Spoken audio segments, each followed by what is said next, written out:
One of the things that will give your art a huge amount of appeal and really lift it up to those higher quality professional levels is giving it a sense of depth, giving it a sense of dimensionality, making it feel as if there is space within your scene. Now, this will work even if you're just creating a simple character pinup or a simple little comic book panel. And certainly if you're trying to create an epic scene with foreground, middle ground, background, crowds, all this kind of stuff going on. The real problem though with this that I find is most people in the beginning get this wrong. They think that this is a matter of improving our technical perspective, of getting better at some fundamental technical thing. And I find it's actually more about what I like to call telling the story of depth. And in this video, I'm going to go over exactly what that means and how you can apply it to your own art. As usual for a Drawing Codex video, this is going to be neither fast-paced nor heavily edited. This is just you and me. We're going to look at some images in Photoshop and really try and dig into this particular concept of how you actually get depth and dimensionality within your scene. And what you might find is that you actually already have the technical skill to do this. It's just that you're not putting it together. You are not actually telling the story properly. And also, something I find really interesting is that often it's about less than we think. In fact, as I'll share, often the secret is just in a single blade of grass. Alright, welcome to the Drawing Codex. My name is Tim McBurney. I've been a professional working artist for over 20 years, and on this channel, we're all about drawing cool stuff from our imagination, embracing the challenge of drawing, and mastering the craft of line and color illustration. Now, if you'd like to learn more about illustration and picture making, you can check out my free illustration mini workshop. It charts my journey going from an amateur to a professional, and I talk a lot about really important issues such as how to get more detail and polish in your work, how to plan your images, create thumbnails, and also a few thoughts on how to approach being a professional artist. As I said, it's free. The link will be in the description. Go check it out if that's something you're interested in. Okay, what exactly are we talking about here when I discuss a story? It's a little bit of a reframe of this problem, and I'm going to describe to you exactly why this is such an important idea, because often, despite knowing all the rules and all the tricks, your scenes can just look flat, and it's often because we are not taking control of how the viewer is perceiving the depth within the scene, and often small things can make a big difference. So firstly, let's just go over some basic pillars of how you can add depth to your scene. The first one that often goes overlooked but will do most of the work for you is overlapping shape. So in this scene, I have a really simple setting. It's a very dark kind of idea that I had in my mind, and we have a character and they're just kind of surrounded by this sea of weird tangled branches and tree limbs. And all I'm doing is just overlapping those tree limbs. And what that does is add a huge amount of depth to the scene. Even though the scene is kind of flat, it doesn't have any inherent epic perspective. It's not from a crazy angle or anything like that.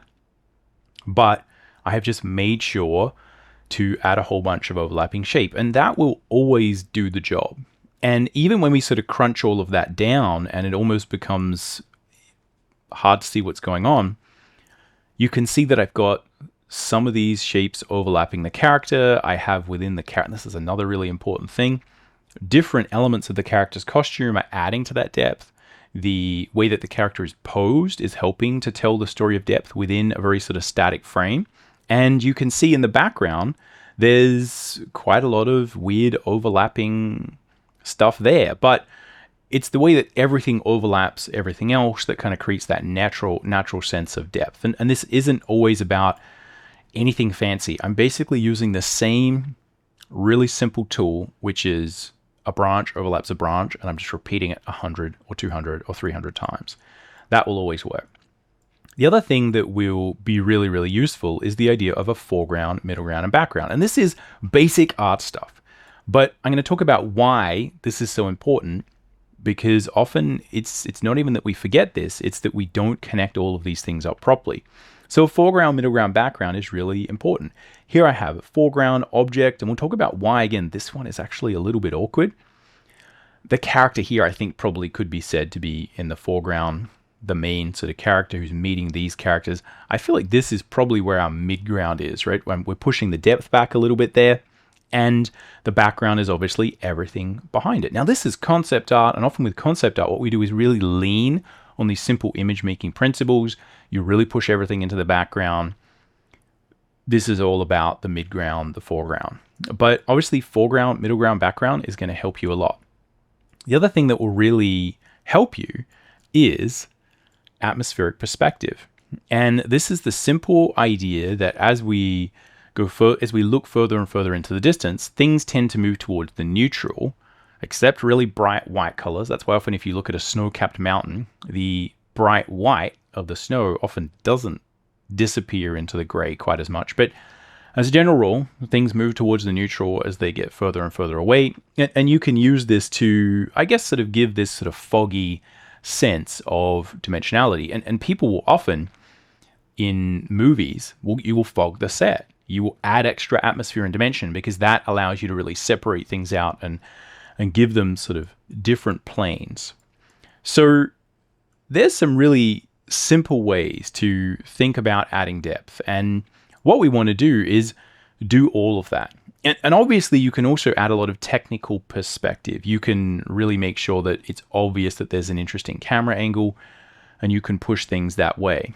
But often what I find is that that isn't actually enough to really give that sense of depth. And often when I'm critiquing work and people would sort of give me student work or, that's pretty good, like there's a scene there, it's just not all coming together.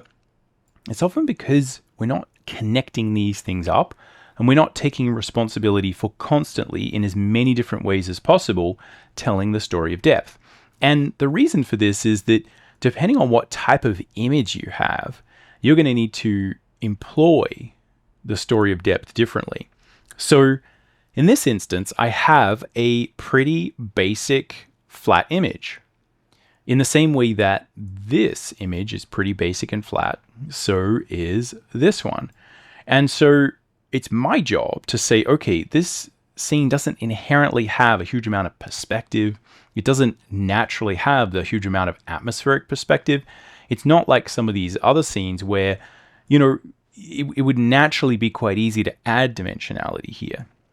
In this one, what I have to do is think, how can I tell the story of depth within this scene? And so as I'm designing the image and I'm coming up with it, and I sort of have this image of just like, it's a very simple thing. It kind of took me a couple of hours to do. It's just kind of a bit of a throwaway kind of fun image.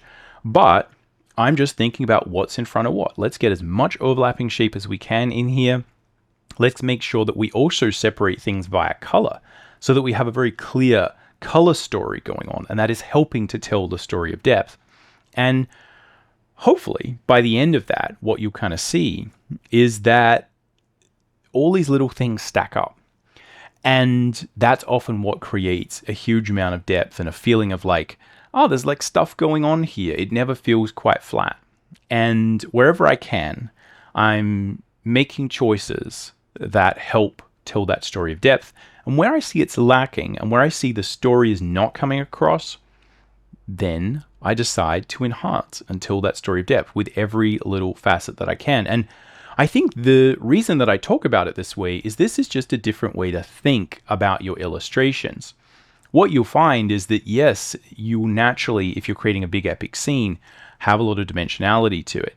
But what I find is when I apply these things, even to these simple little comic book panels, is if I just make sure I've got a couple of these rules happening, and I just take responsibility always for making depth within a scene, then even when you're just dealing with something really simple like this, it will often have a sense of, yeah, there's some dimensionality. So it's often a matter of overlapping shape, atmospheric perspective, using whatever tool you have within your little frame, within your little idea, to get as much dimension as possible. And even when you're just drawing a little character, to make sure that, like, is there a way to have them hold something? Is there a way to shoot the character from a different perspective so that I can get a little bit more dimensionality there? And the more you just consciously do this, the more you will find that everything will just kind of work a little bit more. and you're less likely to just kind of have things look flat. Now, there's a couple of more tricks here that I think often trip people up. There's a couple of things here where you can have a foreground, middle ground, background. You can have a lot of these things, but it's not necessarily always going to come together. So we'll talk about sort of troubleshooting that. And next, I really want to just sort of illustrate these concepts and talk about the importance of doing this at different levels. So at the thumbnail stage, at the medium mid stage where you're sort of constructing out the major forms of your image, and also at the end, how you can think about this and how this applies to the different stages of your illustrations. The three places that you really need to think about this idea of telling a story with the depth within the scene are firstly at the thumbnail phase. This is where we are planning what we're doing. So if we think about having a scene that may require a lot of depth, what I might have is a character, and I might have a middle ground object. Maybe there's a second character there, and then I might have background. Now, this is often what you need to do, and if you don't do this, then you're going to be in big trouble. And this means that we can much better tell our sense of atmosphere. Let's move this over a little bit. And often what you're trying to do, and especially with concept art and other really sort of simple picture making paradigms, we're going to break down our foreground as being darker, right? Our background being lighter, middle ground being sort of somewhere in the middle. There's a lot of little techniques and tricks you can use there. And if you have a foreground, it makes it so much easier to actually tell how to add atmosphere to your middle ground. And often what I would find is if I don't have these things, then the image would always kind of fall apart because there's no structure to it. So this is often where you're just thinking about what is in front of what, and then how am I going to use the different tools that I have in order to make this happen. Now, the thing is that I think frequently what can happen is that we do this, but it doesn't always work out. And I'll talk about why. That is because the second place that you really need to think about adding dimensionality is at the construction.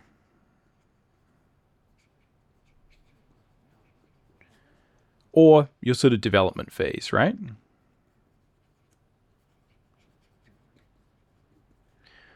And the reason for this is really simple. Let's look at some of those examples before and we'll talk about them. Now, one of the problems with this image that I was discussing, let's make that a little bit lighter so we can sort of see it. And what I might do is make this draw over red so we can make it super clear. So with this thing, I actually have this foreground. All right, this is foreground. And I also have this as foreground. All right, so this character and all this stuff, right, that's foreground as well.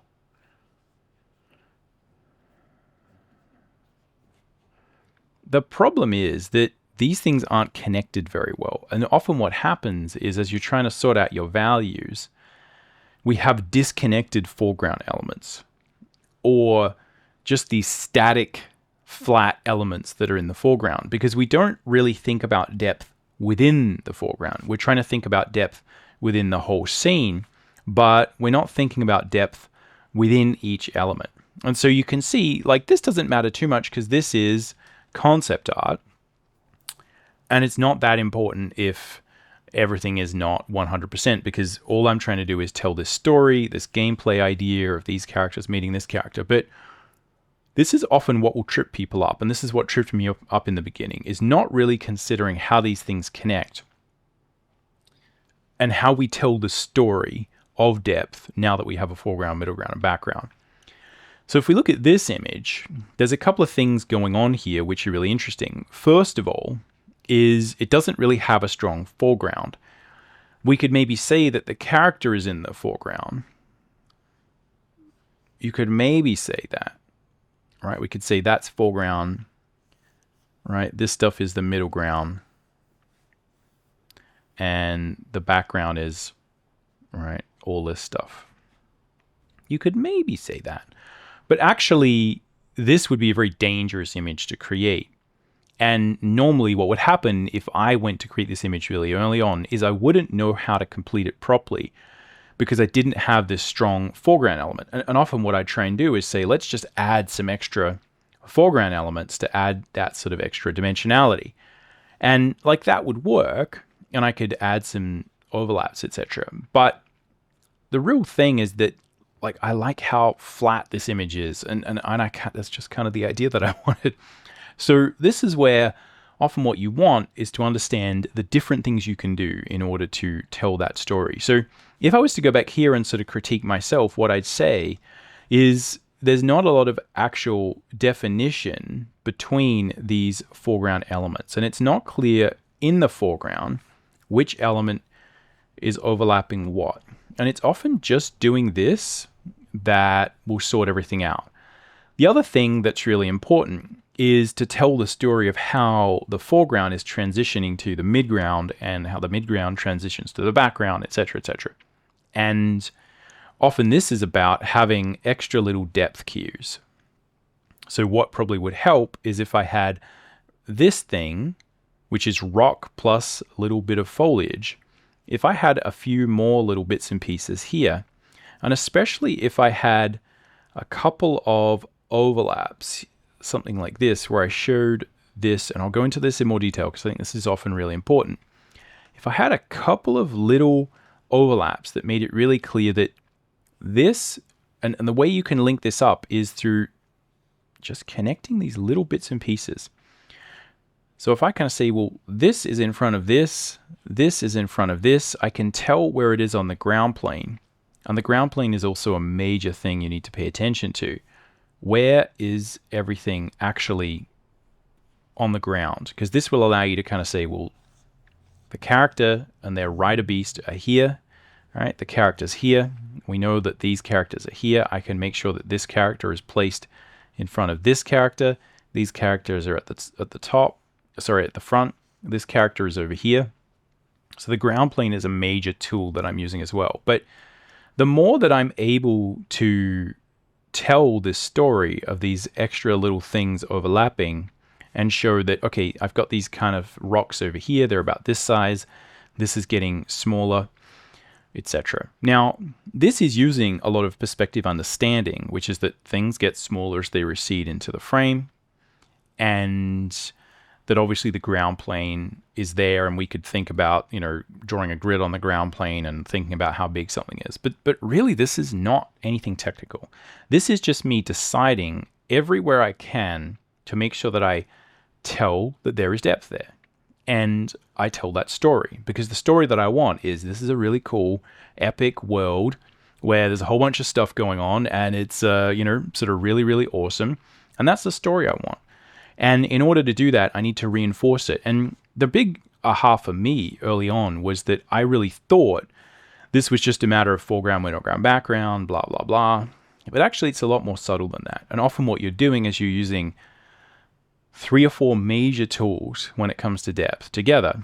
And if you don't put these little things on here, right, if you don't put this little blade of grass, the whole thing can fall apart. And if you do just add a little bit of a blade of grass here or there, and often literally by having things that are in shadow and making sure that I create a silhouette from the shadowed area to the light, and likewise from the light across the shadow, it's literally little blades of grass that can suddenly make your work come alive. And often what happens is I find people just get stuck. And what I would kind of say is, actually, you just need to, like, even if you don't have this epic foreground, you just need to focus on telling that story. And so this is sort of what I've done in this frame. And, you know, I think this is often why this one actually works, is we can see where this character is.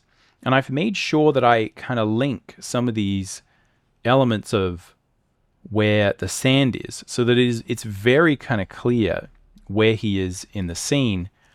And then as we get here, like, yeah, I don't have a big foreground, but I'm making sure to include this feeling that there's these rocks that are kind of covered in sand. And here I have very distinct overlaps that are working. Rock, character, right? Character's spear is behind here.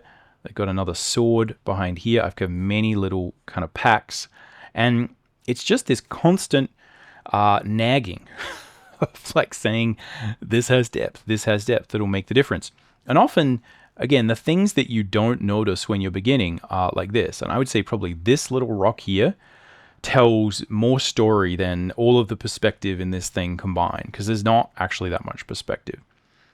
But certainly you can see that once we dive in there, that I'm just constantly doing this thing. I'm constantly saying, oh, we need something in front of there. Because the reality is when I'm creating this image, like none of this stuff exists. You know, if you look at the thumbnail, there's often this big kind of blob, and I'm trying to say, okay, well, let's have this hand in front of this. Let's have this hand in front of this hand, and it's sitting on his feet, right? I'm telling the story of depth there for sure.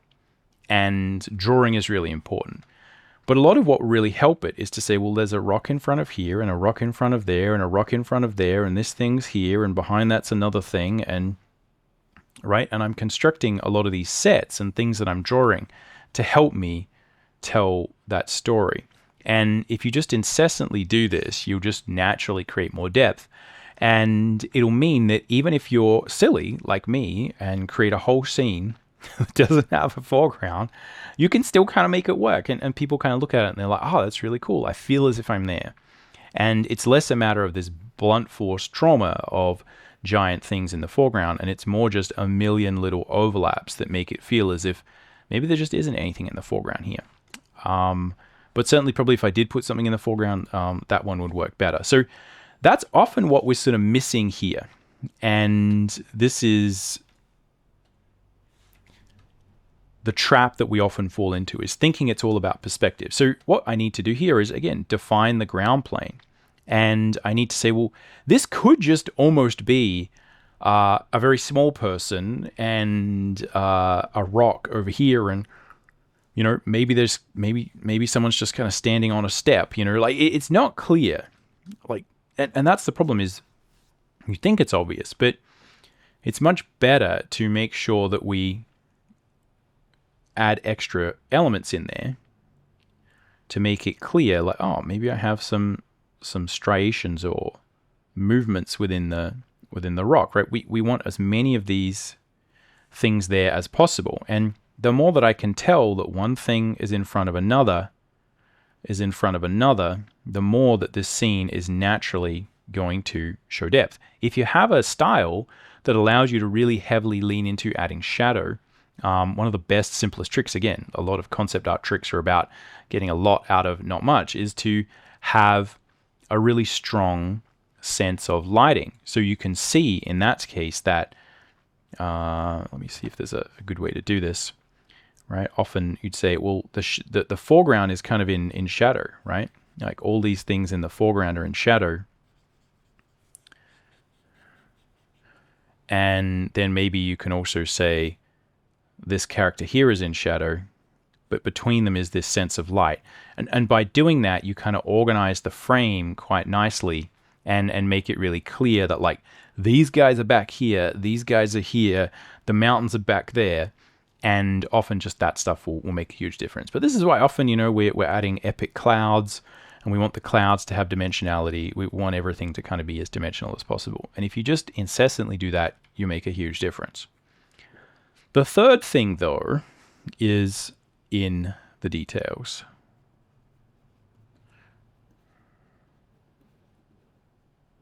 And this is one of the things that we often skip, is that, yeah, we have this, right? Let's see if I can copy that over. And this is where we do all of those things that I was discussing when we're talking about the blades of grass. And this stuff is often, honestly, what people who can't quite get that high quality professional look are missing, is that it is often just a matter of the subtleties. So if I kind of say, like, yeah, I do have some shadow here, right? I am organizing. And even with a flat style, like, the comic book style I'm often using, I can for sure do this. But what I'm going to do is make sure that I have some extra things to tell that story of depth. Like maybe there is grass. If there's no grass, what else can I use? Maybe I could use tiny little bits of rock, or maybe if it's a post-apocalyptic wasteland, there's like bits of old car or something like that sticking out. But the more that I can add little elements here or there that cross over from one element to another, and again, this could just be a little blade of grass. Right, could be little bits and pieces. And again, the more I sort of show overlap and that things are getting bigger and smaller within the frame. Right, and then I show those same things over there. But then also I'm going to have some that are in the light, where I can choose some light objects and put them in front of, we sort of zoom up so you can see the very rough demo drawing. Right, I'm going to have all these little bits and pieces here. And honestly, like just adding little bits of depth and overlap within the scene will often get you there. And this is obviously an iconic representation of how that happens. But this is why it's less a matter of saying, in order to get depth within your scene, learn perspective. Or it's better to say, it doesn't work to kind of say, you just need foreground, middle ground, background. It's a matter of constantly, all the time saying, does this scene have the amount of depth that I want? What can I do to add depth? And you can often have all the pieces there. You've got the foreground, you've got the middle ground, you've done everything. And literally, all you need to do is just draw one blade of grass or one little thing that crosses a couple of elements, and all of a sudden, it kind of comes together. Because what's happening is people are seeing that, and suddenly the story clicks in their mind. And if you're missing a couple of elements, it doesn't matter what you do, the story's not told. It's not clear enough. You're not smashing them over the head with a hammer enough, right? You're not making it clear. And often storytelling and art are the same. It's a matter of clarity, setting it up, making it really obvious, making your viewer able to relax and understand where everything is. So this is something that took me a long time to learn. It's something that I often see is a major problem with students who, again, especially people who are in that kind of intermediate level. You can put a scene together, you kind of know a basic perspective, but it's tricky to really make it feel as if there is a living, breathing world. So at your thumbnail stage, think about foreground, middle ground, background.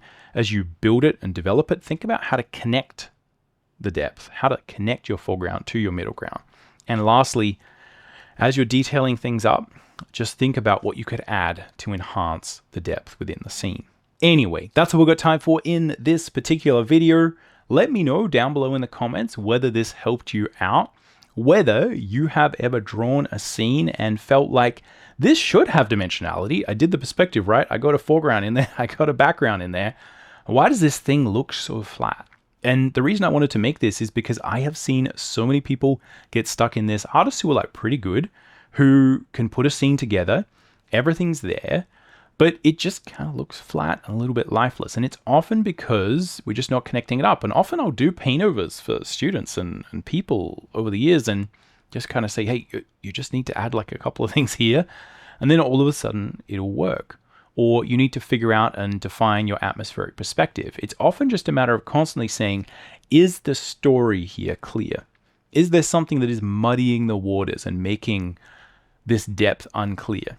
And if you are cutting against the grain, if you don't have your atmospheric perspective sorted, if you're not adding enough overlapping shape, if you haven't connected those things up, you can have a foreground, but it just looks like a flat blob of nothing. So I think this is a really interesting concept. It's more of an idea as opposed to a thing you do. But if you just think about this, I guarantee it'll really kind of help your work. So let me know whether this is something you're going to apply, whether you're going to apply it more at the thumbnail phase, more at the construction phase, whether the blades of grass are the thing you think you need. But yeah, other than that, if you want to see me go and finish that barbarian illustration that I talked to from start to finish, you see me think through this in real time. And that's often the most important thing, is to actually, as you're going, think about, how am I going to add depth in the beginning? How am I going to add depth in the middle? What's missing as we kind of refine it and sort of push it forward? So if you haven't already, check out that fully narrated real-time tutorial. You'll see me deal with and struggle with the story of depth in real time. Other than that, catch you around. Happy drawing.